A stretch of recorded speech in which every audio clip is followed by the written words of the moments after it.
दोस्तों नमस्कार। कभी कभी लगता है कि इस देश में असली मुद्दों की कोई कीमत नहीं रह गई है। बिजली महंगी है, रोजगार गायब है, किसानों के पास बीज नहीं है, छात्रों के पास फीस भरने को पैसे नहीं है, पर सरकार के पास हर एक सवाल का एक ही जवाब है, घुसपैठिए। अजीब नहीं लगता कि जिस देश में बेरोजगार बेटा सुबह घर से निकलते वक्त ये सोचता है कि पेट्रोल भरवाएं या फिर दूध लेकर आए, वहाँ नेताओं की बहस सीमा पार दिखती है। सीमा के अंदर की भूख, दर्द, बेबसी कोई नहीं देखता। हर चुनाव के पहले एक ही पुराना कैसेट चल पड़ता है, घुसपैठिए आ रहे हैं, खतरा बढ़ गया है, देश संकट में है। और फिर वही जनता जो कल तक अपने हक की बात कर रही थी, उसे अचानक किसी काल्पनिक दुश्मन से डराया जाने लगता है। यही तो है भारतीय जनता पार्टी का असली खेल। वो चाहती है कि जनता का ध्यान मुद्दों से हटे, क्योंकि जब तक लोग सवाल पूछना बंद कर देते हैं, सत्ता जवाब देना भी भूल जाती है।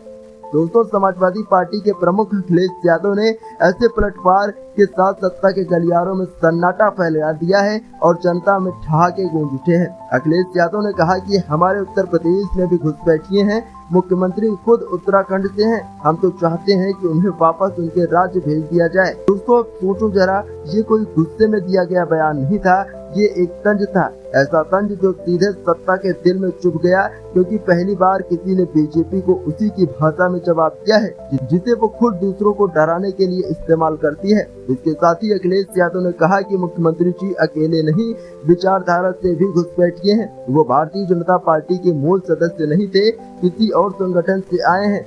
ये तो वही बात है जो बीजेपी सालों से दूसरों पर थोपती आई थी। आज पहली बार उसी शब्द ने पलटकर उनके भी दरवाजे पर दस्तक दी है। राम मनोहर लोहिया की पुण्यतिथि पर जब समाजवादी पार्टी के राष्ट्रीय अध्यक्ष अखिलेश यादव ये बातें कह रहे थे, तो आवाज में ठहाका नहीं था, ठसक थी।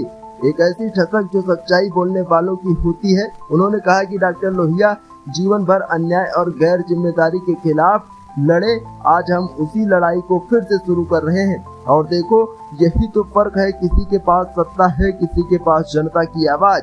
बीजेपी के पास प्रचार मशीन है, पर समाजवादी पार्टी के पास वो हिम्मत है जो सच्चाई बोलने की कीमत समझती है। आज जब पूरा माहौल डर में डूबा है, जब सवाल पूछना देशद्रोह कहलाने लगता है, तब अखिलेश यादव ने एक तंज मारकर ये याद दिलाया कि जो सत्ताधारी खुद को भगवान समझ रहे हैं, उसे आईना दिखाना सबसे बड़ा धर्म है। ये बयान सिर्फ मजाक नहीं था, ये उस डर का इलाज था जो सालों से लोगों के दिल में बैठा दिया गया है।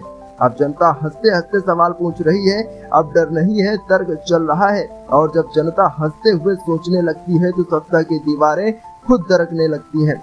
याद रखो, असली घुसपैठिए वो नहीं जो सीमा से आए हैं, बल्कि वो सोच है जो हमारे लोकतंत्र में डर और झूठ घुसा रही है। अखिलेश यादव का यह बयान उस सोच पर पहला प्रहार है, एक आवाज जो व्यंग में निकली, लेकिन गूंज इतनी गहरी कि लखनऊ से लेकर दिल्ली तक हर गलियारे में सुनाई दे रही है। अब सवाल ये नहीं है कि अखिलेश यादव ने क्या कहा, सवाल ये है कि क्या जनता अब भी डर के साए में जिएगी या इस हंसी से नई राजनीति की शुरुआत करेगी। दोस्तों, इस वीडियो में फिलहाल इतना ही। इसी प्रकार के और वीडियोस देखने के लिए चैनल को सब्सक्राइब करें। बहुत बहुत